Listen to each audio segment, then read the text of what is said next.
2024년 늦가을 서울 송파구의 한 아파트 거실. 오전 10시가 조금 넘은 시각입니다. 창밖으로는 여전히 분주한 출근길 차량들의 소음이 들려오지만 이 집 안은 너무나 고요합니다. 68배 김철수 씨는 소파에 앉아 텅 빈 거실을 바라봅니다. 30년 넘게 매일 아침 7시에 나서던 출근길, 그 익숙한 루틴이 사라진 지 벌써 석 달째입니다. 퇴직 전까지 그는 중견 건설 회사의 부장이었습니다. 아니, 정확히 말하자면 상무라는 직함까지 달았던 사람입니다. 회사 복도를 지나가면 고개 숙여 인사하는 후배들, 회의실에서 자신의 의견에 귀 기울이는 임원들, 거래처에서 공손하게 건네는 명함과 술잔. 그 모든 것들이 마치 어제 일처럼 생생하지만 동시에 까마득히 먼 과거의 일처럼 느껴집니다. 퇴직금 통장에 찍힌 억 단위의 숫자는 분명 실제하지만 그것이 앞으로의 30년을 채워줄 수 있을지는 의문입니다. 아니, 돈의 문제가 아닙니다. 문제는 이 공허함, 이 텅 빈 시간들입니다. 책상 위에는 명함이 한 장 놓여 있습니다. 김철수 상무이사라고 적힌 그 명함을 그는 가끔 꺼내봅니다. 마치 자신이 누구였는지 확인이라도 하려는 듯. 하지만 명함 속 직함은 이제 아무 의미가 없습니다. 전화기는 조용합니다. 예전에는 하루에도 수십 통씩 걸려오던 업무 전화, 점심 약속, 저녁 회식 연락들. 이제 전화벨이 울리는 것은 일주일에 한두 번, 그것도 대부분 보험 설계사나 통신사 텔레마케팅입니다. 아내는 여전히 바쁩니다. 아침 일찍 일어나 요가 학원에 가고 점심때는 친구들과 약속이 있으며 오후에는 봉사활동이나 취미 모임에 참석합니다. 저녁이 되어서야 집에 돌아와 간단히 식사를 준비하고 식사 중에도 핸드폰으로 카카오톡 메시지를 확인합니다. 당신은 집에만 있지 말고 나가서 뭐라도 해봐요라고 아내는 말합니다. 하지만 무엇을 해야 할까요? 골프, 당구, 등산 이런 것들을 배우라는 건가요? 평생 일만 하며 살아온 사람에게 갑자기 취미를 가지라니 그것은 마치 50년 동안 한국어만 쓰던 사람에게 내일부터 프랑스어로 생각하라는 것만큼이나 막막한 일입니다. 더 큰 공허함은 자식들로부터 옵니다. 큰아들은 미국 시애틀에서 소프트웨어 엔지니어로 일합니다. 시차 때문에 통화하기도 쉽지 않고 통화를 해도 아빠 바쁘니까 나중에 다시 전화할게요 라는 말로 끝나는 경우가 대부분입니다. 작은 딸은 서울 강남에서 변호사로 일하는데 주말에도 사무실에 나가는 날이 많습니다. 명절이나 생일처럼 특별한 날이 아니면 만나기 어렵습니다. 손주들 얼굴은 사진으로만 봅니다. 카카오톡으로 전송된 사진 속 아이들은 무럭무럭 자라는데 그 성장의 순간순간을 함께하지 못합니다. 김철수 씨는 지난 40년을 되돌아봅니다. 1980년대 중반 28배 나이에 건설회사에 입사했습니다. 당시는 대한민국이 고도 성장의 한복판을 달리던 시기였습니다. 밤낮 없이 일했습니다. 현장 감독으로 전국 각지의 건설 현장을 누볐고 주말도 없이 도면을 검토했으며 새벽같이 일어나 거래처를 만났습니다. 가장으로서의 책임이라는 단어가 머릿속을 지배했습니다. 아이들 학원비, 대학 등록금, 아파트 대출금. 숫자들이 그를 채찍질했고 그는 성실하게 그 채찍에 따랐습니다. 승진할 때마다 가족들은 축하해 주었습니다. 대리에서 과장으로, 과장에서 차장으로, 차장에서 부장으로. 마침내 임원이 되었을 때 아내는 작은 파티를 열어주었습니다. 하지만 승진은 곧 더 많은 책임과 더 긴 근무 시간을 의미했습니다. 아이들의 학교 운동회에 가본 적이 몇 번이나 될까요? 딸의 피아노 발표회는 단 한 번도 가보지 못했습니다. 아빠는 바쁘시니까라는 말로 모든 것이 정리되었습니다. 그리고 어느 날 정년퇴직 통지서를 받았습니다. 2024년 7월 31일자로 퇴직. 회사는 작은 송별회를 열어주었습니다. 후배들이 준비한 꽃다발과 기념패, 고생 많으셨습니다라는 덕담들. 하지만 그 모든 것이 형식적으로 느껴졌습니다. 자신이 회사를 떠나도 회사는 아무 문제 없이 돌아간다는 사실을 그는 알고 있었습니다. 다음 날부터 자신의 자리에는 새로운 사람이 앉을 것이고 자신의 이름이 적힌 명패는 창고 어딘가로 들어갈 것입니다. 퇴직 후 처음 몇 주는 그래도 괜찮았습니다. 이제 푹 쉬어야지라고 생각했습니다. 밀린 드라마도 보고 평소에 읽고 싶었던 책도 읽었습니다. 하지만 한 달쯤 지나자 이상한 감정이 밀려왔습니다. 아침에 눈을 떠도 할 일이 없습니다. 오전 내내 뉴스를 보고 점심을 먹고 오후에는 낮잠을 자고 저녁이 되면 또 텔레비전 앞에 앉습니다. 이런 식으로 하루가 가고 일주일이 가고 한 달이 갑니다. 친구들을 만나면 어떨까 생각했습니다. 하지만 퇴직 전부터 친하게 지내던 친구들도 대부분 회사 동료들이었습니다. 그들도 각자의 일로 바쁘고 퇴직한 자신과는 점점 화제거리가 달라집니다. 중학교, 고등학교 동창들은 전국 각지에 흩어져 있고 1년에 한두 번 모이는 동창회 외에는 연락할 일이 없습니다. 동창회에 나가면 대부분 요즘 뭐하고 지내? 라는 질문으로 시작합니다. 그냥 집에서 쉬고 있어라고 대답하면 어색한 침묵이 흐릅니다. 건강도 예전 같지 않습니다. 얼마 전 종합건강검진을 받았는데 의사는 혈압약과 당뇨약을 처방했습니다. 나이가 드시면 이런 게 자연스러운 겁니다라고 의사는 말했지만 그 말이 위로가 되지 않습니다. 매일 아침 약을 먹으면서 자신이 늙어가고 있다는 사실을 실감합니다.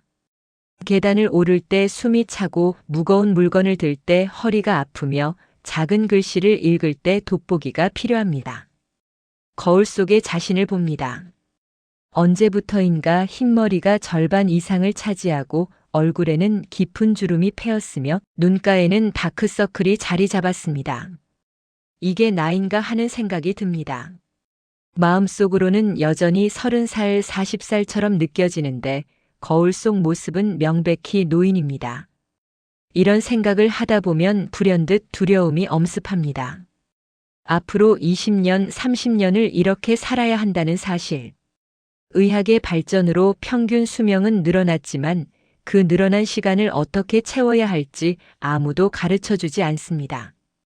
텔레비전에서는 행복한 노후를 이야기하지만 그것은 충분한 재산과 건강, 그리고 취미 생활을 즐기는 사람들의 이야기일 뿐입니다. 김철수 씨는 서재로 들어갑니다. 책장에는 오래전에 사놓고 읽지 않은 책들이 가득합니다. 그중 한 권을 꺼냅니다. 독일 철학자 아르투르 쇼펜하우어의 행복론이라는 책입니다. 20년 전쯤 서점에서 샀던 책인데 겉표지만 한두 번 펼쳐봤을 뿐 제대로 읽어본 적은 없습니다. 먼지를 털어내고 첫 장을 펼칩니다. 행복의 90%는 건강과 고독 속에 있다. 쇼펜하우어의 이 문장이 눈에 들어옵니다. 처음에는 이해가 되지 않습니다. 고독이 행복이라고요. 지금 자신이 느끼는 이 공허함, 이 외로움이 바로 고독 아닌가요? 하지만 책을 더 읽어내려가면서 조금씩 그 의미가 다가옵니다. 쇼펜하우어는 말합니다. 인간이 추구하는 대부분의 행복은 외부로부터 옵니다. 타인의 인정, 사회적 지위, 물질적 풍요. 하지만 이런 것들은 모두 불안정합니다. 언제든 사라질 수 있고 실제로 사라집니다. 퇴직은 지위를 빼앗아가고 노화는 건강을 빼앗아가며 시간은 관계를 빼앗아갑니다. 그렇다면 진정한 행복은 어디에 있을까요? 쇼펜하우어는 답합니다. 자기 자신의 내면에 있다고. 김철수 씨는 책을 덮고 창밖을 바라봅니다. 가을 하늘은 높고 구름은 천천히 흘러갑니다. 저 구름처럼 자신의 인생도 흘러왔습니다. 하지만 그 흐름 속에서 자신은 무엇을 붙잡고 있었을까요? 직장, 가족, 책임. 이 모든 것은 중요했지만 정작 나 자신은 어디에 있었을까요? 쇼펜하우어의 또 다른 구절이 떠오릅니다. 우리는 타인의 의견에 너무 많은 가치를 부여한다. 하지만 타인의 의견은 우리의 행복에 아무런 기여도 하지 못한다. 평생을 타인의 시선을 의식하며 살아왔습니다. 부모님의 기대, 아내의 요구, 자식들의 필요, 회사의 평가. 이 모든 것이 자신의 선택을 지배했습니다. 하지만 정작 나는 무엇을 원했을까요? 책상 서랍을 열어봅니다. 오래된 일기장이 하나 나옵니다. 1990년대 초반 30살 무렵에 썼던 일기입니다. 노란 종이에 희미해진 볼펜 글씨. 언젠가는 소설을 써보고 싶다는 문장이 보입니다. 그때는 문학 청년의 꿈이 있었습니다. 주말마다 서점에 가서 소설책을 사 읽고 밤늦게까지 짧은 단편을 쓰곤 했습니다. 하지만 결혼하고 아이가 태어나고 집을 사고 승진하면서 그 꿈은 서랍 깊숙이 들어갔습니다. 지금이라도 늦지 않았을까 하는 생각이 듭니다. 하지만 곧 자조적인 웃음이 나옵니다. 68배 나이에 무슨 소설을 쓴단 말인가. 게다가 40년 동안 글을 써본 적도 없는 사람이. 하지만 동시에 다른 생각도 듭니다. 그렇다면 남은 20년, 30년을 그냥 텔레비전 앞에 앉아 보내란 말인가. 저녁 무렵 아내가 돌아옵니다. 저녁 먹었어요? 라고 묻습니다. 점심 이후로 아무것도 먹지 않았다는 사실을 깨닫습니다. 배가 고프지 않습니다. 요즘은 입맛도 없습니다. 아내는 간단히 된장찌개를 끓이고 두 사람은 마주 앉아 식사를 합니다. 텔레비전 뉴스가 배경음악처럼 흐릅니다. 대화는 거의 없습니다. 식사를 마치고 다시 소파에 앉습니다. 쇼펜하우어의 책을 다시 펼칩니다. 군중 속의 고독보다 더 비참한 것은 없다. 진정한 고독은 혼자 있을 때가 아니라 자기 자신을 잃었을 때 찾아온다. 이 문장이 가슴에 와닿습니다. 지금까지 자신은 늘 사람들 속에 있었지만 진정한 자기 자신과는 단 한 번도 대화해 본 적이 없었습니다. 밤이 깊어갑니다. 아내는 먼저 잠자리에 들고 김철수 씨는 여전히 거실에 앉아 있습니다. 창밖으로 도시의 불빛들이 반짝입니다. 수백만 명의 사람들이 저 불빛 아래서 각자의 삶을 살아가고 있습니다.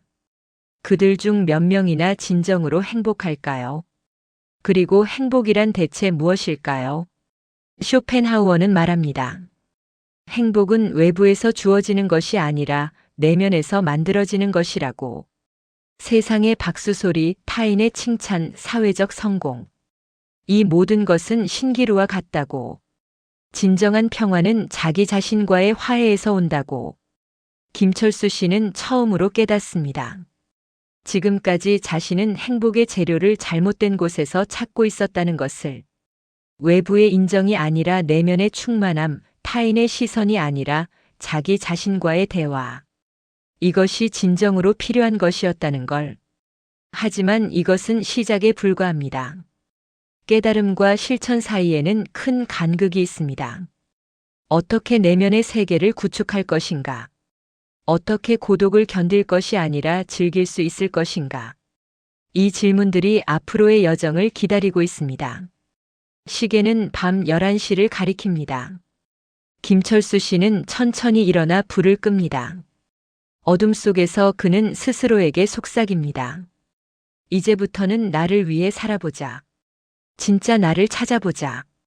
이것이 새로운 출발의 첫걸음입니다. 2024년 12월 초 아침 6시. 김철수 씨는 어둠 속에서 눈을 뜹니다.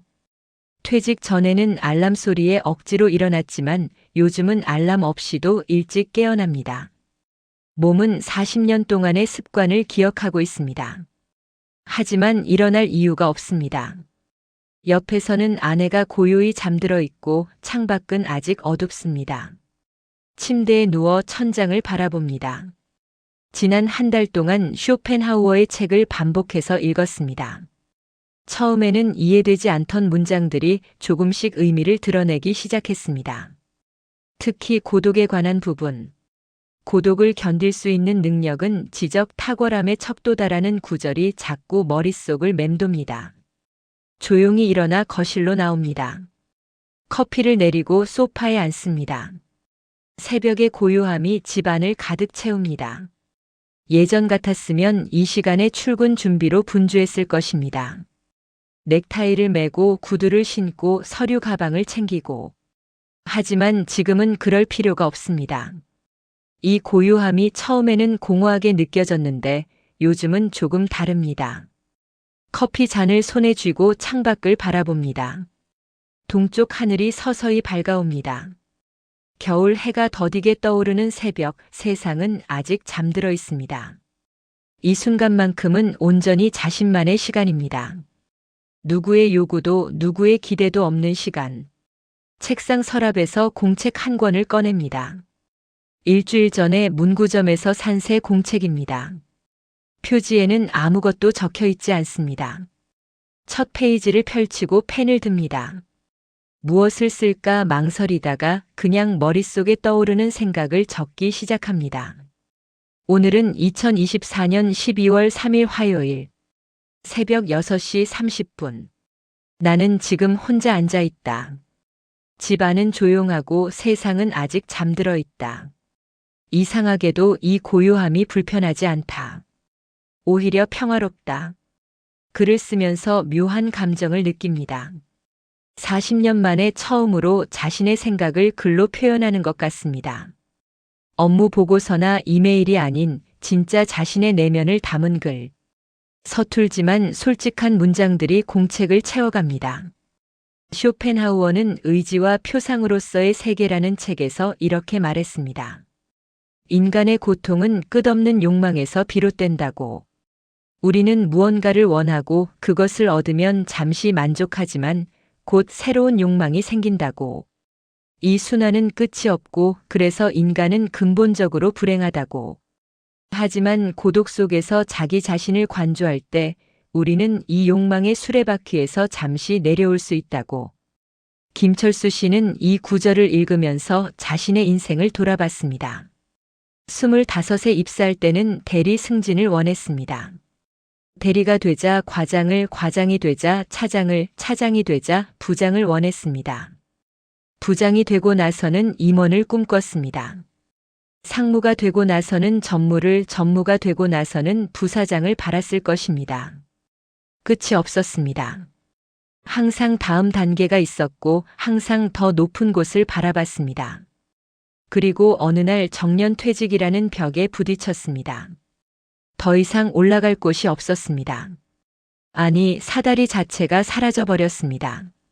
그때 느낀 것은 성취감이 아니라 공허함이었습니다.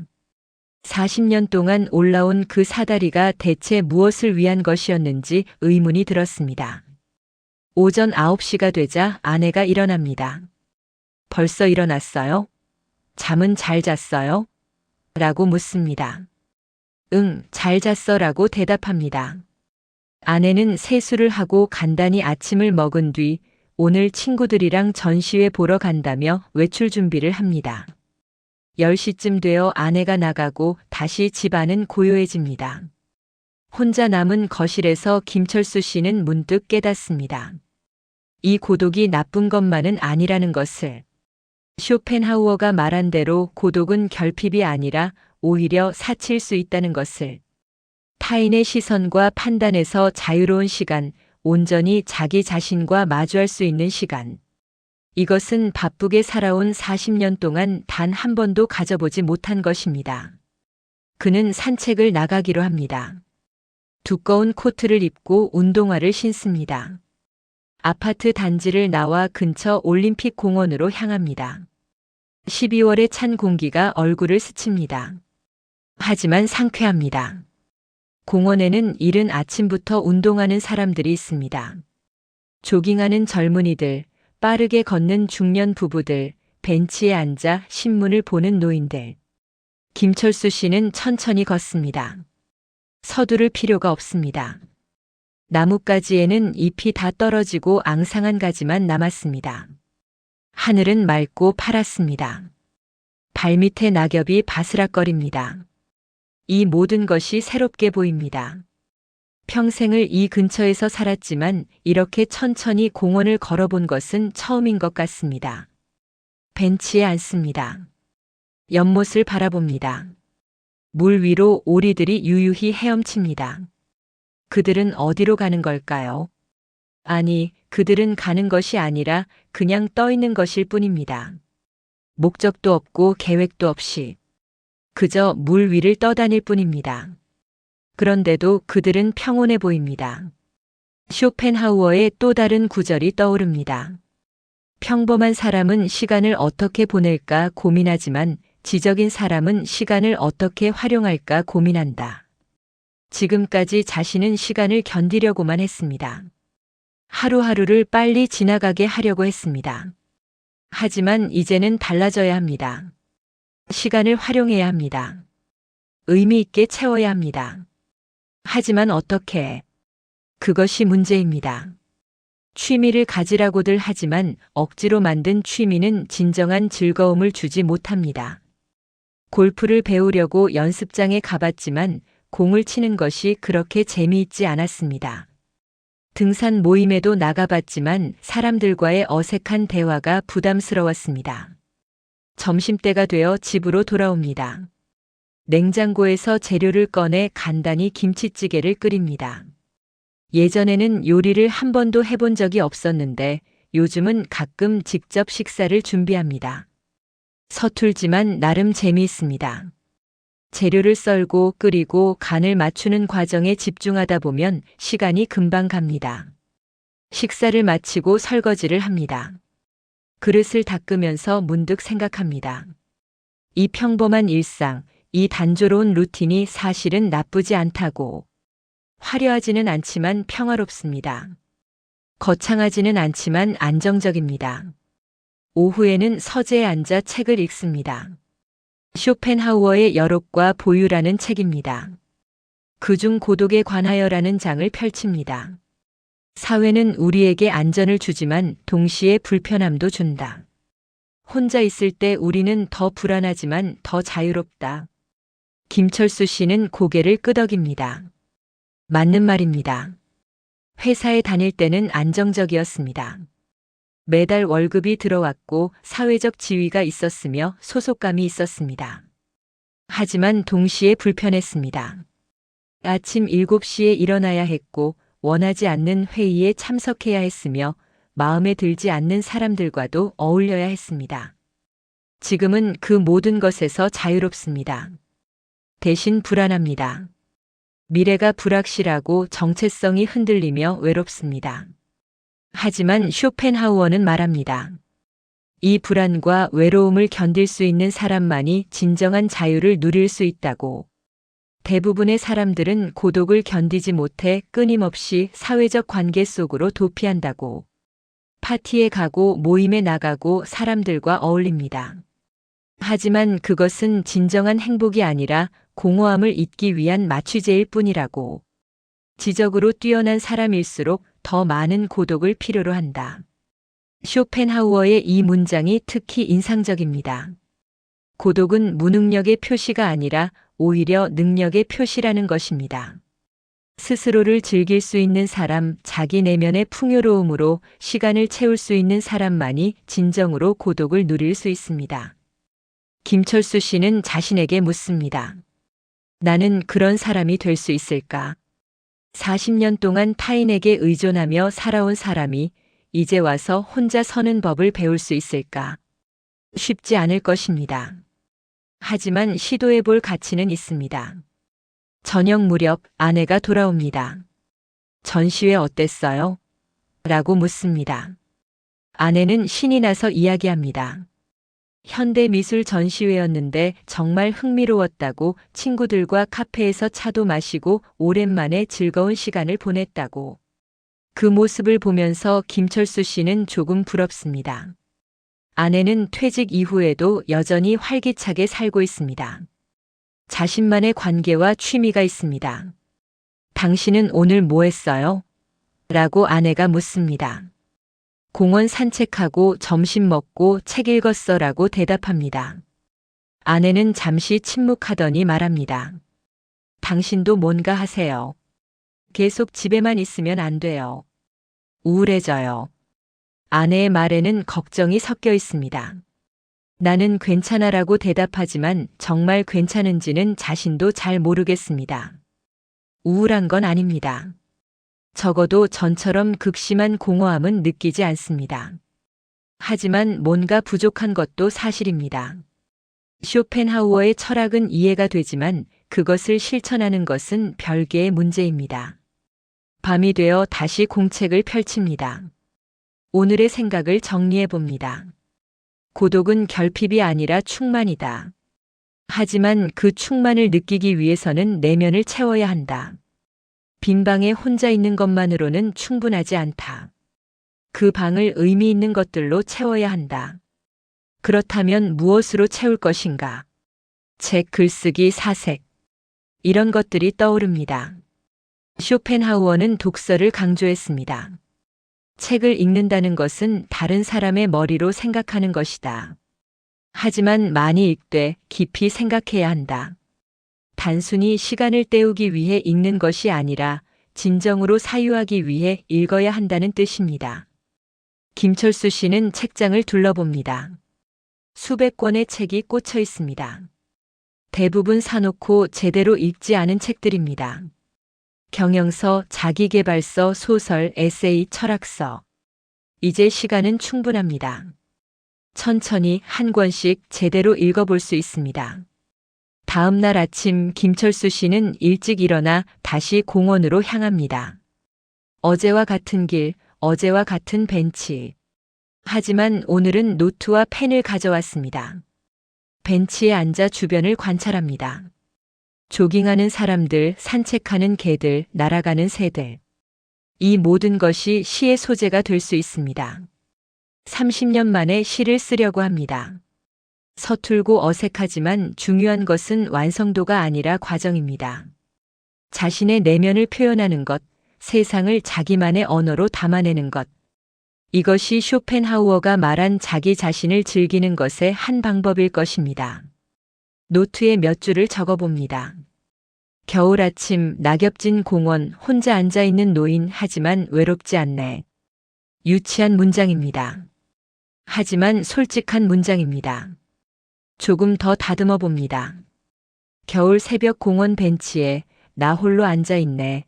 낙엽은 떨어지고 바람은 차갑지만 마음만은 따스하네. 여전히 서툽니다. 하지만 괜찮습니다. 이것은 누군가에게 보여주기 위한 것이 아닙니다. 자신을 위한 것입니다. 쇼펜하우어는 말했습니다. 예술은 삶의 고통을 잊게 해주는 일시적 위안이다. 창작 행위 자체가 치유가 될 수 있습니다. 점심때가 되어 집으로 돌아옵니다. 오늘은 된장찌개 대신 비빔밥을 만들어 봅니다. 냉장고에 있는 나물들을 꺼내 밥 위에 올리고 고추장을 넣습니다. 간단하지만 맛있습니다. 혼자 먹는 식사가 쓸쓸하지 않습니다. 오히려 편안합니다. 오후에는 쇼펜하우어의 인생론을 읽습니다. 사람은 자신이 가진 것이 아니라 자신이 무엇인가에 의해 행복해진다. 이 문장이 핵심입니다. 재산, 지위, 명예. 이런 것들은 모두 외부의 것입니다. 언제든 빼앗길 수 있습니다. 하지만 자신의 내면, 자신의 정신, 자신의 사유 능력. 이것은 아무도 빼앗아갈 수 없습니다. 김철수 씨는 깨닫습니다. 지금까지 자신은 가지는 것에 집중했다는 것을. 더 높은 직위를 가지려고, 더 많은 돈을 가지려고, 더 큰 아파트를 가지려고 노력했습니다. 하지만 정작 되는 것, 즉 자기 자신을 발전시키는 것에는 소홀했습니다. 이제는 달라져야 합니다. 소유가 아니라 존재에 집중해야 합니다. 저녁 무렵 큰아들에게서 전화가 옵니다. 아빠 잘 지내세요? 반가운 목소리입니다. 응, 잘 지내. 너는? 저도 잘 지내요. 요즘 프로젝트가 바빠서 정신이 없네요. 잠깐의 안부만 묻고 전화는 끊깁니다. 예전 같았으면 서운했을 것입니다. 하지만 지금은 이해가 됩니다. 자식들도 각자의 인생이 있습니다. 그들의 행복이 자신의 행복일 필요는 없습니다. 쇼펜하우어는 가족 관계에 대해서도 냉정했습니다. 혈연 관계는 의무를 낳지만 행복을 보장하지는 않는다. 물론 가족은 중요합니다. 하지만 가족으로부터 모든 행복을 기대하는 것은 무리입니다. 각자는 각자의 삶을 살아가야 합니다. 밤이 깊어갑니다. 김철수 씨는 창가에 서서 밤하늘을 바라봅니다. 별이 반짝입니다. 도시의 불빛 때문에 많이 보이지는 않지만 그래도 몇 개는 보입니다. 저 별들도 혼자입니다. 광대한 우주 공간에 홀로 떠 있습니다. 하지만 그들은 외롭지 않습니다. 그냥 빛나고 있을 뿐입니다. 자신도 그렇게 되고 싶습니다. 혼자이지만 외롭지 않은 고독하지만 충만한 그런 존재. 쇼펜하우어가 말한 고독을 사치로 즐기는 사람. 아직은 멀었습니다. 하지만 조금씩 가까워지고 있습니다. 공책에 오늘의 마지막 문장을 적습니다. 고독은 고통이 아니다. 고독은 자유다. 타인의 시선에서, 사회의 기대에서, 심지어 자신의 욕망에서도 자유로워지는 것. 이것이 진정한 고독이다. 펜을 놓고 공책을 덮습니다. 내일은 또 어떤 생각이 찾아올까요? 기대가 됩니다. 2025년 1월 중순, 새해가 밝은 지 보름이 지났습니다. 김철수 씨는 서재 책상 앞에 앉아 있습니다. 창밖으로는 겨울비가 내립니다. 1월의 비는 유난히 차갑고 회색 하늘은 무겁게 드리워져 있습니다.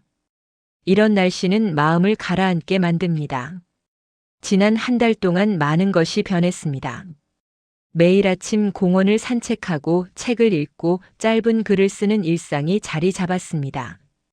고독을 견디는 것에서 조금씩 즐기는 것으로 나아가고 있었습니다. 하지만 어제 일어난 일이 그 평온함을 흔들어 놓았습니다. 어제 저녁 오랜만에 옛 직장 동료들과의 모임이 있었습니다. 퇴직 후 처음 참석하는 자리였습니다. 강남의 한 고깃집에서 열린 모임. 김철수 씨는 설레는 마음으로 나갔습니다. 반가운 얼굴들을 만날 수 있을 거라 기대했습니다. 하지만 현실은 달랐습니다. 모임 자리에서 자신은 투명인간 같았습니다. 현직에 있는 사람들은 업무 이야기, 회사 내부 소식, 인사 이동에 대해 열띠게 이야기했습니다. 김철수 씨가 끼어들 여지는 없었습니다. 그는 이미 그 세계의 사람이 아니었습니다. 몇 번 대화에 참여하려 했지만, 그건 상무님 퇴직하신 후에 바뀐 거예요 라는 말만 돌아왔습니다. 더 충격적이었던 것은 자신의 후임자 이야기였습니다. 38배 젊은 과장이 자신의 자리를 물려받았다는 것, 그리고 그가 새로운 방식으로 일을 추진하며 좋은 성과를 내고 있다는 것. 역시 젊은 사람이 다르네요. 디지털 감각이 뛰어나요라는 말이 칼처럼 가슴에 꽂혔습니다. 자신은 대체 가능한 존재였습니다. 40년의 경험과 노하우도 결국은 몇 달 만에 대체될 수 있는 것이었습니다.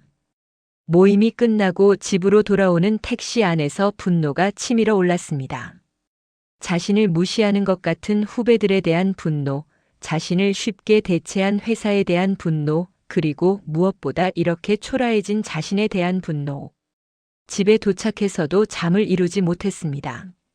오늘 아침 거울을 보며 자신에게 물었습니다. 지난 한 달 동안의 평온함은 무엇이었나? 단지 현실을 회피하고 있었던 건 아닐까? 쇼펜하우어의 철학으로 자신을 위로하고 있었지만 결국 세상은 냉혹하고 자신은 여전히 약한 존재가 아닐까? 책상 위에는 마르쿠스 아우렐리우스의 명상록이 놓여 있습니다. 일주일 전 서점에서 산 책입니다. 로마 황제였던 스토아 철학자의 사색록. 쇼펜하우어와는 다른 방식으로 고통을 다루는 철학입니다. 책을 펼칩니다. 우리를 괴롭히는 것은 사건 그 자체가 아니라 그 사건에 대한 우리의 판단이다.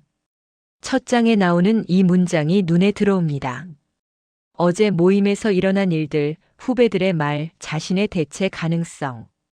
이 모든 것은 사실입니다.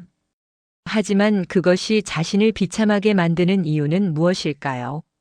사실 그 자체가 아니라 그 그 사실에 대한 자신의 해석과 판단 때문이 아닐까요? 김철수 씨는 공책을 펼칩니다. 어제의 경험을 객관적으로 정리해 봅니다.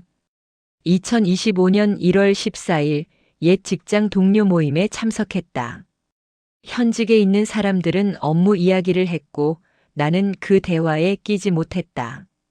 내 후임자가 좋은 성과를 내고 있다는 소식을 들었다. 이것이 사실입니다. 여기에는 아무런 감정도 없습니다. 그런데 자신은 여기에 어떤 의미를 부여했을까요? 나는 더 이상 중요하지 않다. 나는 쓸모없는 존재다. 나의 40년은 무가치하다. 이런 판단들을 덧붙였습니다. 하지만 이 판단들은 사실일까요? 마르쿠스 아우렐리우스는 계속 말합니다. 외부의 사건은 내 힘으로 통제할 수 없다. 하지만 그 사건에 대한 내 반응은 통제할 수 있다. 여기에 자유가 있고 여기에 힘이 있다. 김철수 씨는 이 문장을 곱씹습니다. 후배들이 자신을 무시하는 것, 회사가 자신을 대체한 것, 이것들은 자신이 통제할 수 없는 외부의 일입니다. 하지만 그것에 분노할 것인가, 상처받을 것인가, 아니면 담담히 받아들일 것인가, 이것은 자신이 선택할 수 있는 일입니다. 쇼펜하우어가 고독의 가치를 말했다면 스토아 철학자들은 내면의 요새를 말했습니다. 외부의 폭풍은 막을 수 없습니다. 비바람이 몰아치고 천둥이 치고 번개가 내리칩니다. 하지만 그 폭풍이 내 집 안까지 들어오게 할 것인가? 그것은 내가 결정합니다. 튼튼한 요새를 지으면 밖이 아무리 거칠어도 안은 평온할 수 있습니다. 어떻게 이 요새를 지을 것인가? 김철수 씨는 노트에 적기 시작합니다. 첫째, 통제 가능한 것과 통제 불가능한 것을 구분한다. 이것이 스토아 철학의 핵심입니다. 타인의 평가, 회사의 결정, 세상의 변화, 이런 것들은 통제할 수 없습니다. 하지만 자신의 생각, 자신의 태도, 자신의 반응, 이것들은 통제할 수 있습니다. 둘째, 외부의 가치가 아니라 내면의 가치에 집중한다. 직함, 명예, 인정, 이런 것들은 외부에서 주어지는 것입니다. 언제든 빼앗길 수 있습니다. 하지만 정직, 지혜, 절제, 용기, 이런 내면의 덕목들은 아무도 빼앗아갈 수 없습니다. 이것이 진정한 재산입니다. 셋째, 모든 것은 변한다는 사실을 받아들인다. 마르쿠스 아우렐리우스는 말했습니다. 모든 것은 흐른다. 영원한 것은 없다. 젊음도 사라지고 건강도 사라지고 지위도 사라집니다. 이것은 슬픈 일이 아니라 자연스러운 일입니다. 강물이 흐르듯 계절이 바뀌듯 인생도 변합니다. 김철수 씨는 창밖의 비를 바라봅니다. 비는 계속 내립니다. 차갑고 쓸쓸한 겨울비. 하지만 이 비도 언젠가는 그칠 것입니다. 그리고 봄이 오면 이 비가 적신 땅에서 새싹이 돋아날 것입니다. 모든 것은 순환합니다. 점심때가 되어 간단히 식사를 준비합니다. 라면을 끓이고 김치를 꺼냅니다. 혼자 먹는 식사이지만 서두르지 않습니다. 천천히 씹으며 맛을 느낍니다. 이것도 수행입니다. 스토아 철학자들은 일상의 모든 순간을 의식적으로 살아가는 것을 강조했습니다. 식사 후 김철수 씨는 산책을 나갑니다. 비가 오지만 우산을 쓰고 나갑니다. 공원은 한산합니다. 비 오는 날에는 사람들이 잘 나오지 않습니다. 하지만 그는 이 고요함이 좋습니다. 빗소리, 나뭇가지에 떨어지는 물방울 소리, 젖은 땅의 냄새. 이 모든 것이 생생합니다. 벤치에 앉습니다. 옷이 조금 젖지만 개의치 않습니다. 연못을 바라봅니다. 빗방울이 수면의 동심원을 만듭니다. 하나의 빗방울이 떨어지면 물결이 퍼져나갑니다. 그러다 사라집니다. 또 다른 빗방울이 떨어지고 또 다른 물결이 퍼져나갑니다. 이것이 인생이 아닐까요? 우리는 잠시 동안 물결을 만들고 사라집니다. 그 물결이 크건 작건, 오래 갔건 짧게 갔건 결국은 사라집니다. 중요한 것은 물결의 크기가 아니라 그 물결을 만드는 순간의 진실성이 아닐까요? 마르쿠스 아우렐리우스는 이렇게 썼습니다. 죽음을 두려워하지 마라. 죽음은 자연의 일부다. 나무가 잎을 떨구듯 우리도 언젠가는 이 세상을 떠난다. 이것을 슬퍼할 이유가 없다. 김철수 씨는 68입니다. 평균 수명을 고려하면 10년에서 20년 정도가 남았을 것입니다. 길지 않은 시간입니다. 하지만 이 시간을 어떻게 보내느냐는 자신의 선택입니다. 과거를 후회하며 보낼 수도 있고 미래를 불안해하며 보낼 수도 있습니다. 아니면 현재를 충실히 살 수도 있습니다. 스토아 철학자들은 현재에 집중하라고 말합니다. 과거는 이미 지나갔고 미래는 아직 오지 않았습니다. 우리가 가진 것은 오직 현재, 이 순간뿐입니다. 그렇다면 이 순간을 어떻게 살 것인가? 김철수 씨는 일어나 다시 걷기 시작합니다. 빗속을 걷는 것이 불편하지 않습니다. 오히려 상쾌합니다. 옷이 젖는 것, 신발이 젖는 것, 이런 것들은 사소한 불편함일 뿐입니다. 견딜 수 있습니다. 마르쿠스 아우렐리우스는 로마 황제였지만 동시에 전쟁터에서 싸우는 군인이기도 했습니다. 그는 추위와 더위, 굶주림과 피로를 견뎌야 했습니다. 하지만 그는 불평하지 않았습니다. 대신 이렇게 썼습니다. 이것도 자연의 일부다. 받아들여라. 우리의 작은 불편함들, 비 맞는 것, 추운 것, 배고픈 것, 외로운 것, 이 모든 것은 견딜 수 있습니다. 견딜 수 있을 뿐만 아니라 이것들을 통해 우리는 더 강해집니다. 요새는 폭풍 속에서 지어집니다. 평온한 날씨에는 요새의 필요성을 느끼지 못합니다. 집으로 돌아와 젖은 옷을 갈아입습니다. 따뜻한 차를 한 잔 끓입니다. 녹차를 우려내는 동안 그 향기를 맡습니다. 이 순간의 작은 행복. 스토아 철학자들은 이런 작은 것들에서 기쁨을 찾으라고 말합니다. 거창한 성취가 아니라 일상의 작은 순간들. 오후에는 다시 책을 읽습니다. 세네카의 행복한 삶에 관하여라는 책입니다. 세네카는 네로 황제의 스승이었던 스토아 철학자입니다. 그는 이렇게 썼습니다. 부는 우리를 행복하게 만들지 않는다. 가난도 우리를 불행하게 만들지 않는다. 중요한 것은 우리의 마음가짐이다. 김철수 씨는 자신의 재정 상태를 생각해 봅니다. 퇴직금과 연금으로 생활하는 데는 큰 무리가 없습니다. 넉넉하지는 않지만 부족하지도 않습니다. 하지만 예전에는 늘 더 많은 돈을 원했습니다. 더 큰 집, 더 좋은 차, 더 비싼 물건들. 하지만 그것들이 행복을 가져다 주었을까요? 세네카는 계속 말합니다. 욕망에는 끝이 없다. 하나를 얻으면 또 다른 것을 원한다. 이 순환에서 벗어나는 길은 만족할 줄 아는 것이다. 만족. 쉬운 말이지만 어려운 실천입니다. 우리 사회는 끊임없이 더 많은 것을 추구하도록 부추깁니다. 광고는 우리에게 새로운 욕망을 심어주고 이웃과의 비교는 우리를 불만족스럽게 만듭니다. 하지만 진정한 자유는 이런 욕망으로부터의 해방에서 옵니다. 김철수 씨는 노트에 적습니다. 내가 가진 것으로 충분하다. 이 집, 이 책들, 이 시간, 이 고요함. 더 바랄 것이 무엇인가? 물론 건강이 더 좋았으면 좋겠고 자식들과 더 자주 만날 수 있으면 좋겠다. 하지만 그것들이 없다고 해서 불행한 것은 아니다. 저녁이 되어 아내가 돌아옵니다. 오늘은 뭐 했어요? 비도 오는데라고 묻습니다. 산책하고 책 읽었어라고 대답합니다. 아내는 걱정스러운 표우로 말합니다. 어제 모임 갔다 오더니 기분이 안 좋아 보이던데 괜찮아요? 김철수 씨는 잠시 생각하다 대답합니다. 처음에는 기분이 안 좋았어. 후배들이 나를 무시하는 것 같았고 내가 필요 없는 존재가 된 것 같았어. 하지만 오늘 생각해봤어. 그게 나를 불행하게 만드는 건 내 선택이더라고. 그들이 나를 어떻게 생각하든 회사가 나를 어떻게 대체하든 그건 내가 통제할 수 없는 일이야.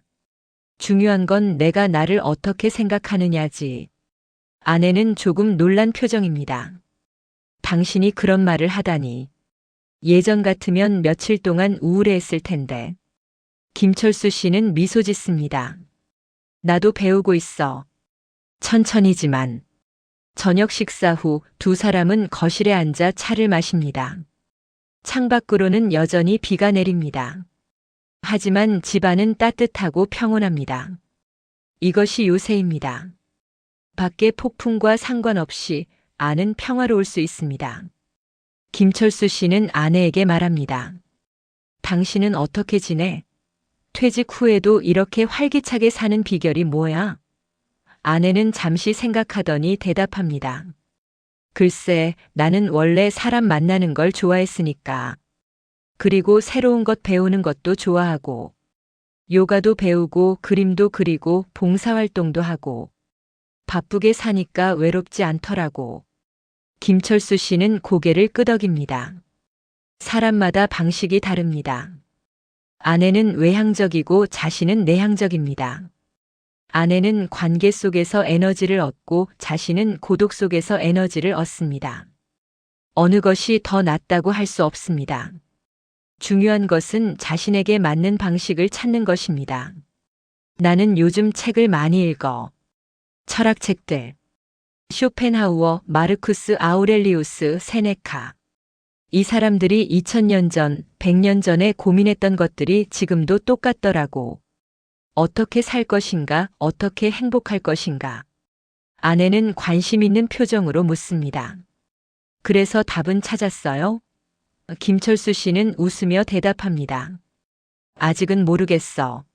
하지만 조금씩 길이 보이는 것 같아. 행복은 밖에 있는 게 아니라 안에 있다는 것. 통제할 수 없는 것에 집착하지 말고 통제할 수 있는 것에 집중하라는 것, 이런 것들. 밤이 깊어갑니다. 비는 여전히 내립니다. 김철수 씨는 침대에 누워 오늘 하루를 정리합니다. 어제의 상처는 아직 완전히 아물지 않았습니다. 하지만 덜 아픕니다. 객관화할 수 있습니다. 그것은 사실일 뿐 자신의 가치를 정의하지는 않습니다. 마르쿠스 아우렐리우스의 마지막 문장이 떠오릅니다. 아침에 일어날 때 스스로에게 말하라. 오늘 나는 참견하기 좋아하는 사람, 배은망덕한 사람, 오만한 사람을 만날 것이다. 하지만 그들이 나의 평온을 깨트리게 하지 않을 것이다. 왜냐하면 나의 내면은 나의 것이기 때문이다. 김철수 씨는 속으로 되뇌입니다. 나의 내면은 나의 것이다. 아무도 허락 없이 들어올 수 없다. 이것이 나의 요새다. 눈을 감습니다. 빗소리가 자장가처럼 들립니다. 내일은 또 어떤 도전이 기다릴까요? 하지만 두렵지 않습니다. 요새는 조금씩 튼튼해지고 있습니다. 며칠 후 김철수 씨는 작은 실험을 해봅니다. 예전 직장 후배 중 한 명에게 전화를 겁니다. 그날 모임에서 가장 무시하는 듯한 태도를 보였던 후배입니다. 전화를 받은 후배는 놀란 듯 상무님 무슨 일이세요? 라고 묻습니다. 아니야, 그냥 안부 전화야. 그날 모임 이후로 생각이 나더라고. 요즘 일은 잘 되고 있어? 후배는 잠시 당황하다가 이야기를 시작합니다. 사실 요즘 프로젝트가 너무 힘들다고 상사와의 관계도 어렵고 집에서는 아이 교육 문제로 아내와 갈등이 있다고. 김철수 씨는 조용히 듣습니다. 판단하지 않고 충고하지 않고 그냥 듣습니다. 통화가 끝날 무렵 후배는 말합니다. 상무님 이야기 들어주셔서 감사합니다. 사실 요즘 너무 힘들었는데 털어놓을 사람이 없었거든요. 전화를 끊고 김철수 씨는 깨닫습니다. 그날 모임에서 후배가 자신을 무시한 것이 아니었습니다.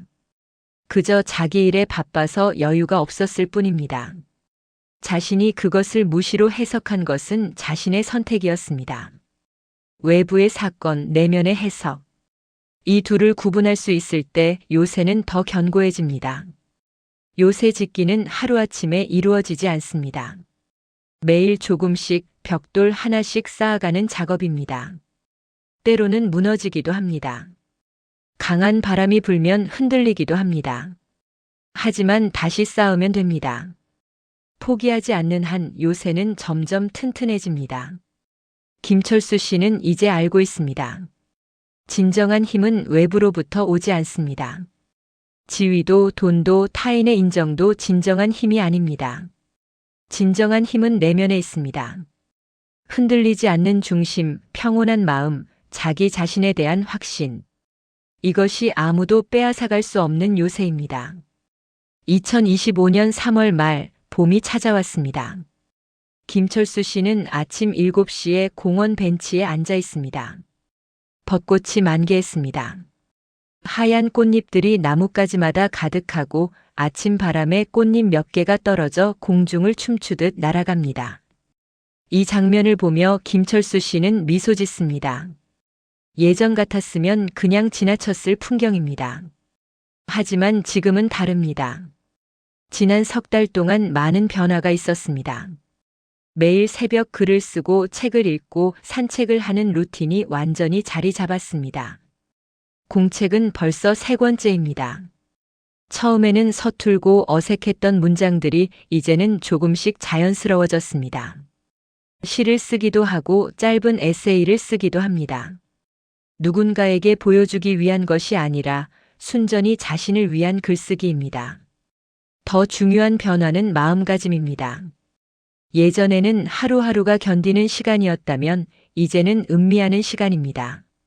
쇼펜하우어가 말했던 의지의 노예에서 벗어나 지성의 빛으로 세상을 보는 것, 그것이 조금씩 가능해지고 있습니다. 벚꽃을 바라보며 김철수 씨는 생각합니다. 이 꽃들은 1년 내내 기다렸다가 고작 일주일 정도 피어 있고 집니다. 그런데도 이렇게 아름답게 핍니다. 누군가에게 보여주기 위해서가 아니라 그저 피어야 할 때가 되어서 핍니다. 인간도 그렇지 않을까요? 특별한 목적이나 의미가 없어도 그저 존재하는 것 자체로 충분하지 않을까요? 지난주에는 작은 사건이 있었습니다. 건강검진 결과가 나왔는데 혈당 수치가 많이 올랐습니다. 의사는 당뇨병 전 단계라고 했고 약을 늘리고 식이요법을 철저히 하라고 당부했습니다. 예전 같았으면 크게 동요했을 것입니다. 건강을 잃는 것에 대한 두려움, 노화에 대한 불안, 죽음에 대한 공포. 이 모든 것이 밀려왔을 것입니다. 하지만 이번에는 달랐습니다. 물론 처음에는 충격이었습니다. 하지만 곧 마음을 가라앉히고 객관적으로 상황을 바라볼 수 있었습니다. 혈당이 높아진 것은 사실입니다. 이것은 통제할 수 없는 일부가 있습니다. 나이가 들면서 몸이 변하는 것은 자연스러운 일입니다. 하지만 식습관을 바꾸고 운동을 하고 약을 먹는 것은 통제할 수 있습니다. 그날 저녁 김철수 씨는 아내와 함께 앉아 식단을 새로 짰습니다. 탄수화물을 줄이고 채소를 늘리고 단 음식을 피하기로 했습니다. 아내는 적극적으로 도와주었습니다. 이참에 우리 둘 다 건강하게 먹어요라고 말하며 새로운 레시피들을 찾아보았습니다. 그 과정에서 김철수 씨는 깨달았습니다. 건강을 잃는 것이 두려운 이유는 죽음이 가까워진다고 느끼기 때문입니다. 하지만 쇼펜하우어는 이렇게 말했습니다. 죽음을 두려워하는 것은 어리석다. 우리가 존재하는 동안 죽음은 없고 죽음이 오면 우리는 없다. 그러니 죽음과 우리는 결코 만나지 않는다. 이 역설적인 문장이 처음에는 이해되지 않았습니다. 하지만 곰곰이 생각해보니 의미가 다가왔습니다. 우리가 두려워하는 것은 죽음 그 자체가 아니라 죽음에 대한 상상입니다. 아직 일어나지 않은 일을 미리 걱정하는 것입니다. 하지만 현재 이 순간 자신은 살아있습니다. 숨을 쉬고 생각하고 느낍니다. 그렇다면 이 순간을 충실히 사는 것이 중요하지 않을까요? 공원 산책을 마치고 집으로 돌아옵니다. 아침 식사를 준비합니다. 현미밥과 나물, 된장국. 간단하지만 건강한 식사입니다. 천천히 씹으며 맛을 음미합니다. 쌀의 고소함, 나물의 아삭함, 된장국의 구수함. 이 작은 것들이 행복입니다. 식사 후 서재로 들어갑니다. 책상 위에는 니체의 차라투스트라는 이렇게 말했다가 놓여 있습니다. 며칠 전부터 읽기 시작한 책입니다. 니체는 쇼펜하우어의 제자였다가 나중에 스승을 비판한 철학자입니다.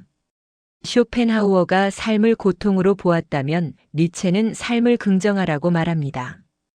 이 순간을 영원히 되풀이하고 싶은가? 니체의 영원회귀 사상입니다. 지금 이 순간이 영원히 반복된다면 그래도 이 삶을 살고 싶은가? 이 질문은 강렬합니다. 예전 같았으면 아니오라고 대답했을 것입니다. 퇴직 직후의 공허함, 정체성의 상실, 무의미한 시간들. 그것이 영원히 반복된다면 끔찍할 것입니다. 하지만 지금은 다릅니다. 지금 이 순간 봄 햇살이 창문으로 들어오고 책상 위에는 좋아하는 책이 놓여 있으며 곧 아내와 함께 차를 마실 시간입니다. 이 순간이 영원히 반복된다면 어떨까요? 나쁘지 않을 것 같습니다. 아니, 오히려 좋을 것 같습니다. 김철수 씨는 깨닫습니다. 니체가 말하고자 한 것은 미래의 어떤 목표를 위해 현재를 희생하지 말라는 것입니다. 승진을 위해, 돈을 위해, 명예를 위해 현재를 견디는 것이 아니라 현재 자체를 긍정하고 사랑하라는 것입니다. 그렇게 살 수 있다면 영원히 반복되어도 괜찮습니다. 오전 11시 아내가 커피를 내려옵니다. 두 사람은 거실에 앉아 창밖을 바라보며 커피를 마십니다. 아파트 단지 안의 화단에도 봄꽃들이 피어 있습니다. 개나리, 진달래, 목련. 겨우내 앙상했던 나무들이 새순을 틔웁니다. 요즘 표정이 많이 좋아졌어요 라고 아내가 말합니다. 예전에는 항상 뭔가 불만스러운 표이었는데 요즘은 평온해 보여요. 김철수 씨는 미소 짓습니다. 나도 그렇게 느껴. 뭐랄까 예전에는 항상 어딘가로 가려고 했던 것 같아. 더 높은 곳, 더 나은 곳.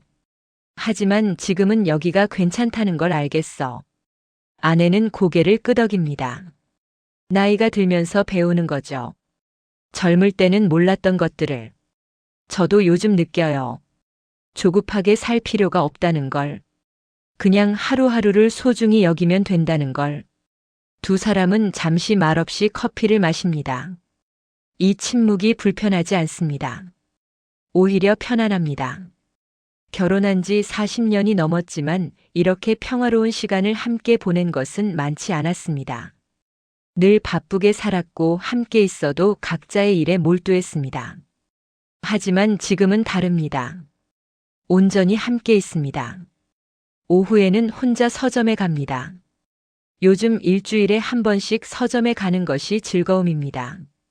신간 코너를 둘러보고 철학 코너를 탐색하고 가끔 시집을 펼쳐봅니다. 오늘은 에픽테토스의 엔케이리디온이라는 책을 삽니다. 스토아 철학자의 실천적 조언들을 모은 책입니다. 서점 안의 카페에 앉아 책을 펼칩니다. 통제할 수 있는 것과 통제할 수 없는 것을 구분하라. 통제할 수 없는 것에 대해서는 애초에 욕망을 품지 마라. 그러면 결코 실망하지 않을 것이다. 이 문장은 마르쿠스 아우렐리우스와 비슷합니다. 하지만 에픽테토스는 더 구체적입니다. 그는 노예 출신의 철학자였습니다. 자유롭지 못한 몸으로 살면서도 정신의 자유를 지켰던 사람입니다. 그의 말은 추상적인 이론이 아니라 삶에서 체득한 지혜입니다. 타인이 당신을 모욕하는 것은 그들의 선택이다. 하지만 그것에 상처받는 것은 당신의 선택이다. 김철수 씨는 이 문장의 밑줄을 긋습니다. 지난 석 달 동안 배운 것이 바로 이것입니다. 외부의 사건과 내면의 반응을 분리하는 것. 전자는 통제할 수 없지만 후자는 통제할 수 있습니다. 카페 창밖으로 사람들이 분주히 지나갑니다. 젊은 직장인들, 학생들, 주부들. 모두 어딘가로 급히 가고 있습니다. 예전에 자신도 저렇게 바쁘게 살았습니다. 아침부터 저녁까지 쉴 틈 없이 움직였습니다. 하지만 그렇게 바쁘게 살면서 정작 중요한 것은 놓쳤습니다. 자기 자신을 돌아보는 시간, 주변을 음미하는 여유, 삶의 의미를 사유하는 기회. 쇼펜하우어는 말했습니다. 인생의 전반부는 행복을 추구하는 시간이고 후반부는 불행을 피하는 시간이다. 씁쓸한 말이지만 어느 정도 진실입니다. 젊을 때는 무언가를 얻으려 애쓰고 나이 들면 가진 것을 잃지 않으려 애씁니다. 하지만 이 모든 것은 욕망의 틀 안에 갇혀 있습니다. 진정한 자유는 욕망에서 벗어나는 것입니다. 얻으려 하지도 않고 잃을까 두려워하지도 않는 것. 있는 그대로를 받아들이는 것. 쇼펜하우어는 이것을 의지의 부정이라고 불렀습니다. 끊임없이 무언가를 원하는 의지에서 벗어나 세상을 있는 그대로 관조하는 것. 김철수 씨는 창밖의 사람들을 바라봅니다. 판단하지 않고 평가하지 않고 그냥 바라봅니다. 저 사람들도 각자의 고민이 있을 것입니다. 직장 문제, 가족 문제, 건강 문제, 돈 문제.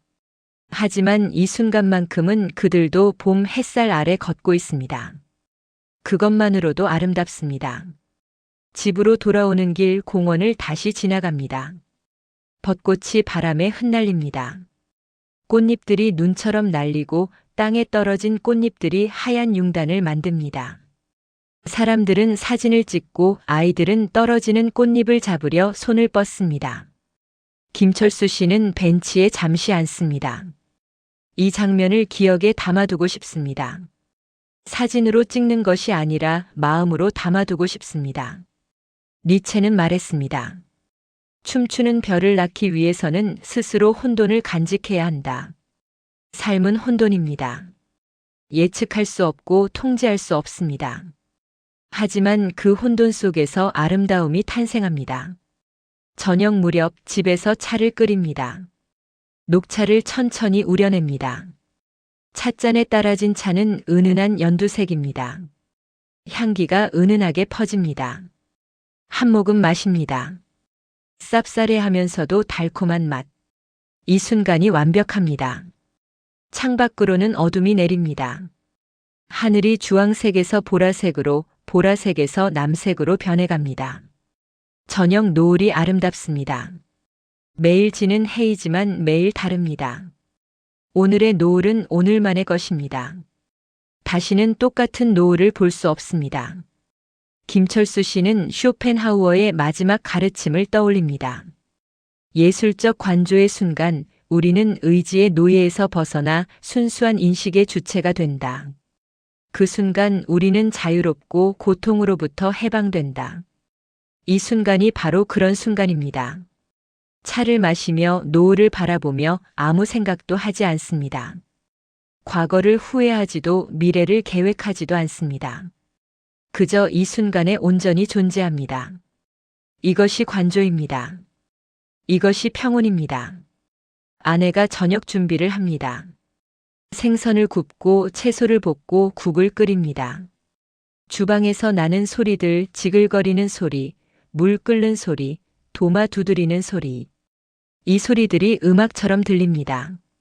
일상의 교향곡입니다. 저녁 식사 시간. 두 사람은 마주 앉아 식사를 합니다. 오늘 서점에서 뭐 샀어요? 라고 아내가 묻습니다. 스토아 철학책. 에픽테토스라는 사람이 쓴 거야. 또 철학책이네요. 요즘 철학에 푹 빠졌네. 김철수 씨는 웃으며 대답합니다. 철학이 나를 구했어. 진짜로. 퇴직하고 정말 힘들었는데 이 책들이 길을 보여줬어. 아내는 진지한 표정으로 말합니다. 나도 느껴요. 당신이 많이 변했다는 걸. 예전에는 항상 뭔가에 쫓기는 것처럼 살았는데 지금은 여유가 있어요. 마음의 여유. 김철수 씨는 고개를 끄덕입니다. 여유라기보다는 체념인 것 같기도 해. 아니, 체념이라는 말은 좀 부정적이고 수용이라고 해야 하나? 내가 통제할 수 없는 것들을 받아들이는 거지. 그게 나이 드는 거 아닐까요? 젊을 때는 모든 걸 바꿀 수 있다고 생각하지만 나이 들면서 바꿀 수 없는 것도 많다는 걸 알게 되는 거. 그리고 그게 나쁜 게 아니라는 걸. 아내의 말이 맞습니다. 나이 든다는 것은 포기가 아니라 지혜입니다. 무엇이 중요하고 무엇이 중요하지 않은지 아는 것입니다. 식사를 마치고 설거지를 합니다. 김철수 씨가 설거지를 하고 아내가 닦아서 정리합니다. 이 공동 작업이 즐겁습니다. 말없이 함께 움직이는 것, 오랜 세월 함께 살면서 생긴 호흡. 이것도 일종의 춤입니다. 밤 9시 서재로 들어갑니다. 공책을 펼치고 오늘의 생각을 정리합니다. 2025년 3월 28일 목요일. 봄이 왔다. 벚꽃이 만개했다가 지기 시작한다. 모든 것은 피고 지고 왔다가 간다. 이것이 자연의 이치다. 저항할 수 없고 저항할 필요도 없다. 그저 흐름을 따라가면 된다. 쇼펜하우어는 인생을 고통으로 보았다. 맞는 말이다. 살면서 고통이 없을 수 없다. 질병, 노화, 상실, 죽음. 피할 수 없는 것들이다. 하지만 쇼펜하우어가 말한 또 다른 진실이 있다. 예술적 관조의 순간 우리는 고통에서 벗어날 수 있다. 아름다움을 바라보는 순간, 음악을 듣는 순간, 자연을 감상하는 순간 우리는 자유롭다. 나는 지금 인생의 저녁에 있다. 해가 지고 있다. 하지만 저녁 노을이 가장 아름답다는 것을 나는 안다. 한낮의 뜨거운 햇살보다 저녁의 부드러운 빛이 더 아름다울 수 있다. 나이 든다는 것은 쇠퇴가 아니라 성숙이다.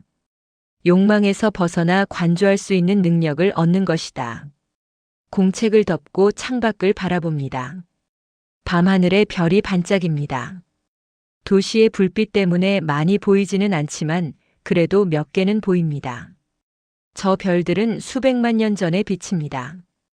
이미 사라진 별에 비칠 수도 있습니다. 하지만 지금 여기서 빛나고 있습니다. 우리의 삶도 그렇지 않을까요? 결국은 사라질 것입니다. 하지만 지금 이 순간은 빛나고 있습니다. 그것으로 충분합니다. 영원할 필요는 없습니다. 지금 여기 이 순간이 진실입니다. 김철수 씨는 침대에 눕습니다.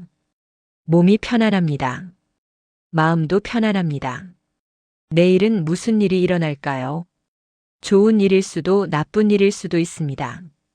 하지만 어떤 일이 일어나든 자신에게는 요새가 있습니다. 내면의 평온이라는 요새. 아무도 무너뜨릴 수 없는 요새. 눈을 감습니다. 잠이 천천히 찾아옵니다. 꿈속에서 자신은 벚꽃나무 아래 앉아 있습니다. 꽃잎이 눈처럼 날립니다.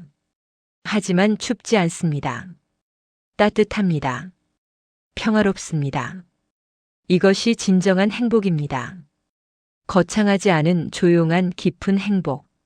비바람 속에서도 차 한 잔의 여유를 즐길 수 있는 마음. 이것을 얻었습니다. 2025년 6월 초 여름이 시작되는 아침입니다. 김철수 씨는 새벽 5시에 눈을 뜹니다. 침대에서 일어나 창문을 엽니다. 동쪽 하늘이 서서히 밝아오고 있습니다. 새벽 공기는 상쾌하고 멀리서 새소리가 들립니다.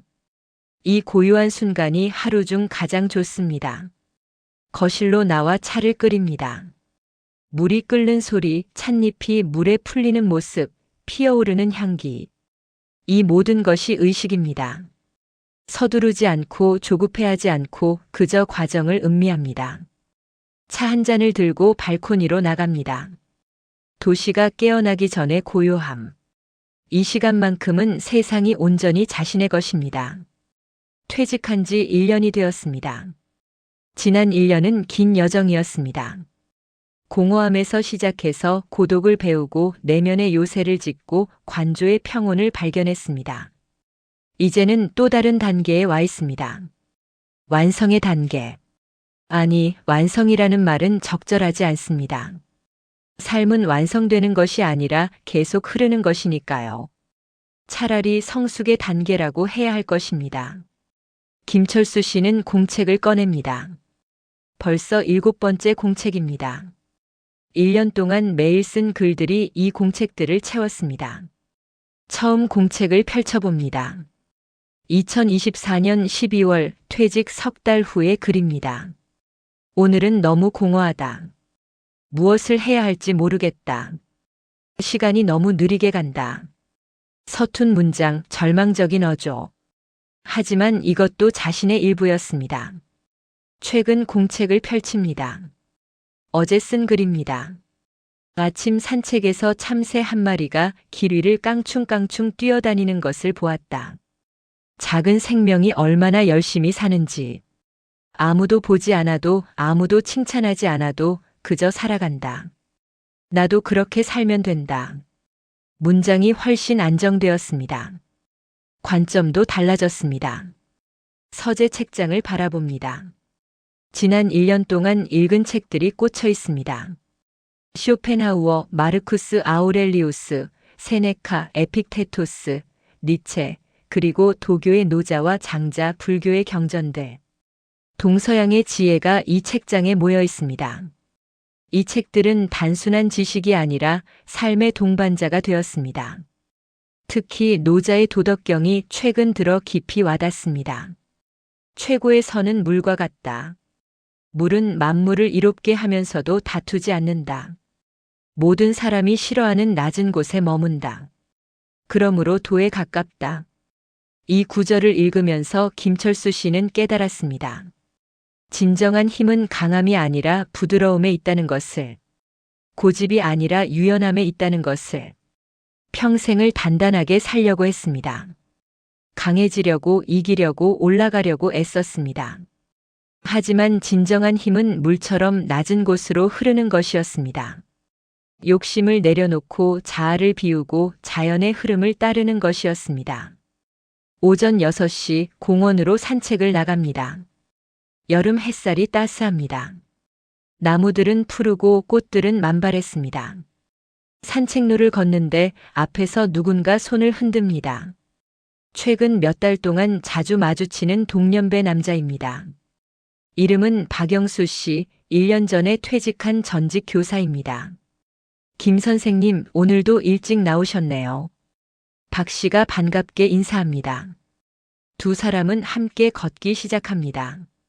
처음에는 가벼운 인사만 나누던 사이였는데 점차 이야기를 나누게 되었습니다.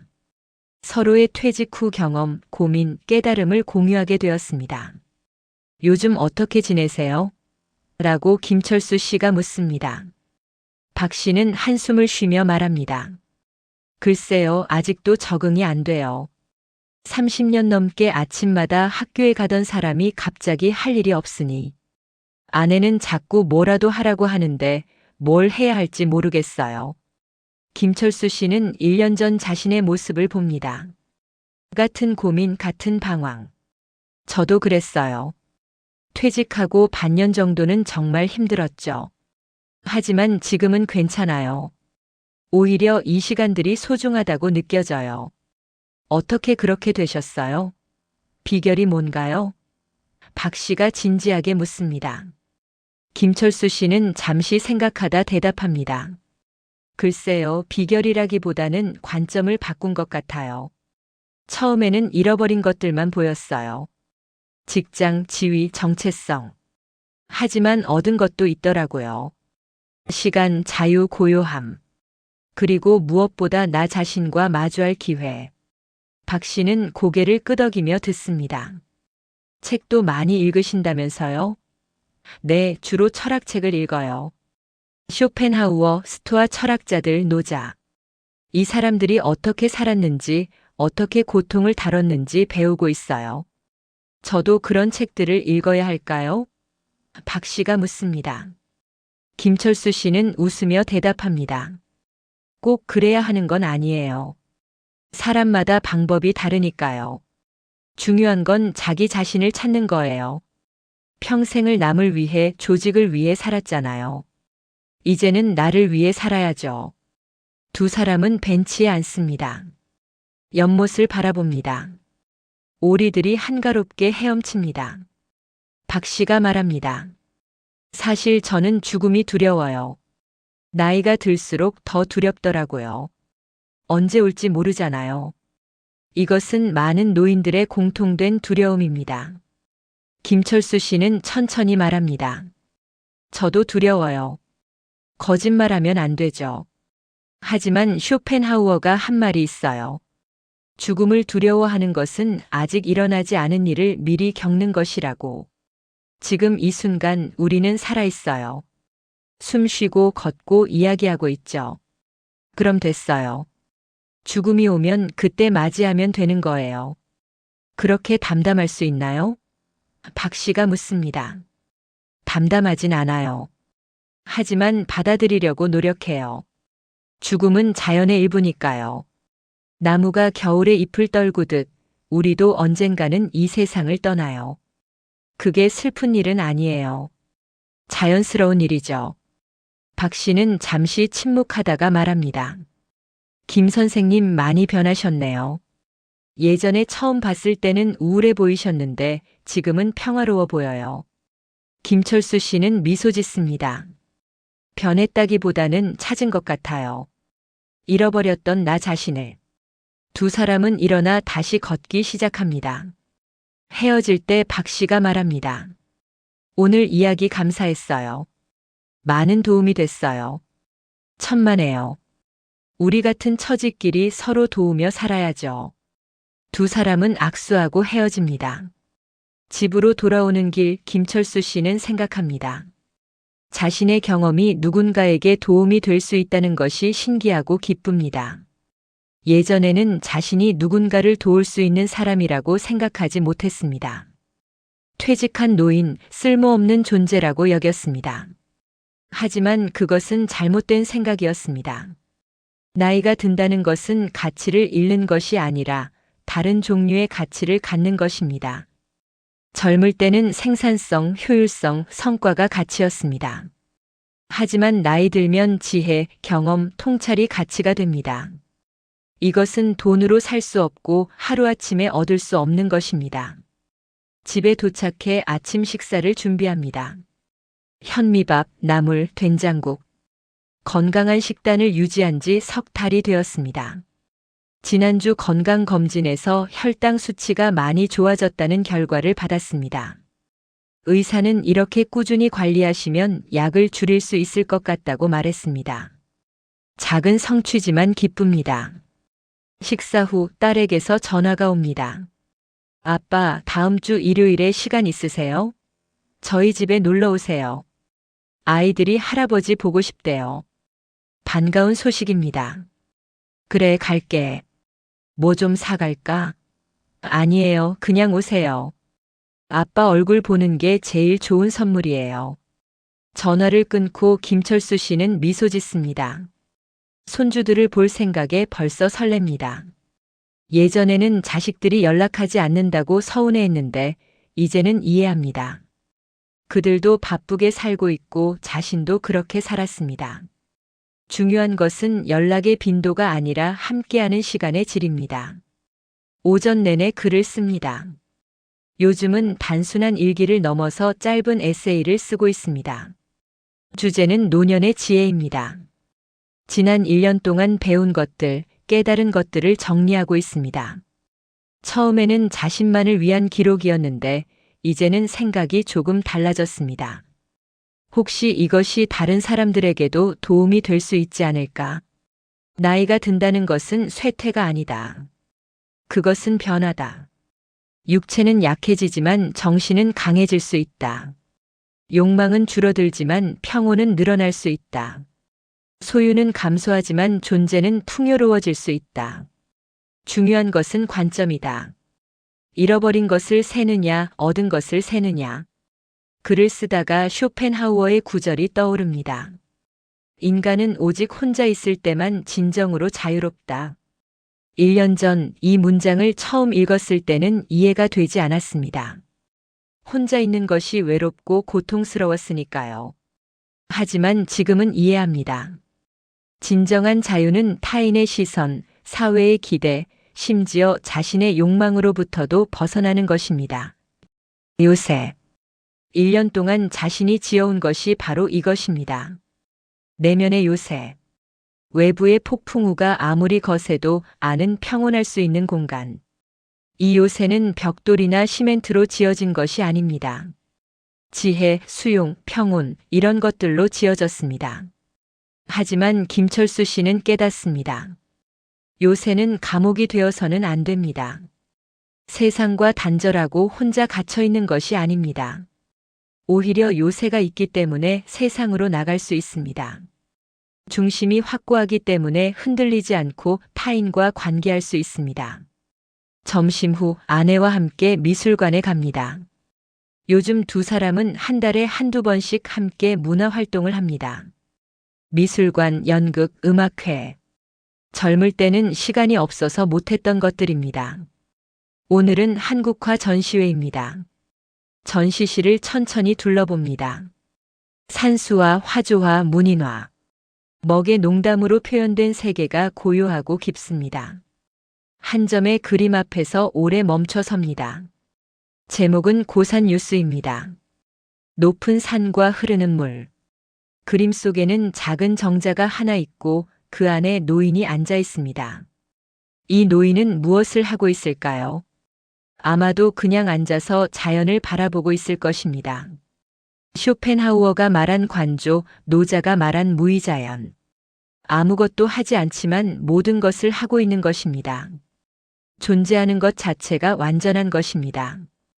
김철수 씨는 이 그림 속 노인이 자신처럼 느껴집니다. 높은 곳에 홀로 앉아 세상을 내려다보지만 세상에 휘둘리지 않는 사람. 자연의 일부가 되어 흐르는 물처럼 구름처럼 바람처럼 존재하는 사람. 미술관을 나와 근처 카페에 앉습니다. 아내는 커피를, 김철수 씨는 차를 주문합니다. 창밖으로 사람들이 지나갑니다. 바쁘게 걷는 사람들, 느긋하게 산책하는 사람들, 손을 잡고 걷는 연인들. 각자의 삶이 있고 각자의 이야기가 있습니다. 요즘 행복해 보여요라고 아내가 말합니다. 당신은 어때? 김철수 씨가 묻습니다. 저요? 저도 행복해요. 예전에는 당신 눈치 보느라 힘들었는데 요즘은 편해요. 당신이 안정되니까 저도 안정되는 것 같아요. 김철수 씨는 미안한 마음이 듭니다. 퇴직 후 석 달 동안 자신이 얼마나 힘들어했는지 그것이 아내에게도 부담이었을 것입니다. 미안해. 그때 많이 힘들었지? 아내는 고개를 저으며 말합니다. 아니에요. 이해해요. 누구나 그럴 수 있어요. 중요한 건 당신이 이겨냈다는 거예요. 혼자 힘으로. 혼자가 아니었어. 당신이 있었잖아. 그리고 책들이 있었고 쇼펜하우어와 마르쿠스 아우렐리우스가 있었어. 두 사람은 웃습니다. 함께 웃을 수 있다는 것이 얼마나 소중한지 새삼 느낍니다. 저녁 때 집으로 돌아옵니다. 해가 서쪽으로 기울고 있습니다. 발코니로 나가 노을을 바라봅니다. 하늘이 주황색, 분홍색, 보라색으로 물들어 있습니다. 구름 사이로 햇살이 퍼져나갑니다. 장엄한 광경입니다. 김철수 씨는 생각합니다. 인생도 이와 같지 않을까? 아침에 해가 떠오르고 한낮에 뜨겁게 빛나고 저녁에 아름답게 지는 것. 자신은 지금 인생의 저녁에 있습니다. 해가 지고 있습니다. 하지만 슬프지 않습니다. 오히려 아름답습니다. 이 노을처럼. 쇼펜하우어는 말했습니다. 노년의 가장 큰 축복은 욕망으로부터의 해방이다. 젊을 때는 끊임없이 무언가를 원했습니다. 승진, 돈, 인정, 성공. 그 욕망들이 자신을 채찍질했습니다. 하지만 이제는 다릅니다. 욕망이 줄어들면서 평온이 찾아왔습니다. 니체는 말했습니다. 춤추는 별을 낳기 위해서는 스스로 혼돈을 간직해야 한다. 하지만 나이가 들면서 김철수 씨는 깨달았습니다. 춤추는 별을 낳을 필요가 없다는 것을, 그냥 고요한 별이 되면 된다는 것을, 움직이지 않아도 빛나지 않아도 존재하는 것 자체로 아름다운 별. 노자는 말했습니다. 큰 소리는 들리지 않고 큰 형상은 보이지 않는다. 진정으로 위대한 것은 소란스럽지 않습니다. 조용하고 겸손하고 자연스럽습니다. 물처럼 바람처럼 구름처럼. 김철수 씨는 이제 알고 있습니다.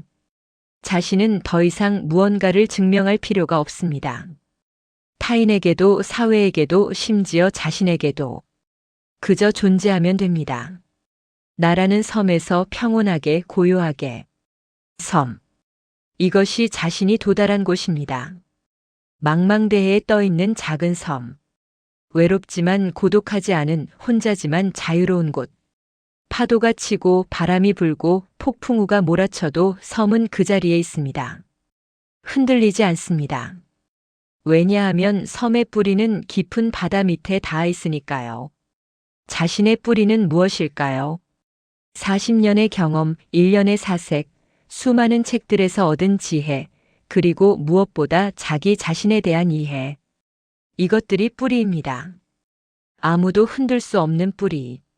저녁 식사 후 김철수 씨는 마지막 공책을 펼칩니다. 새로운 글을 쓰기 시작합니다. 제목은 나라는 섬에서입니다. 인생의 저녁이 왔다. 해가 서쪽으로 기울고 그림자가 길어진다. 하지만 두렵지 않다. 이 저녁 노을이 얼마나 아름다운지 나는 안다.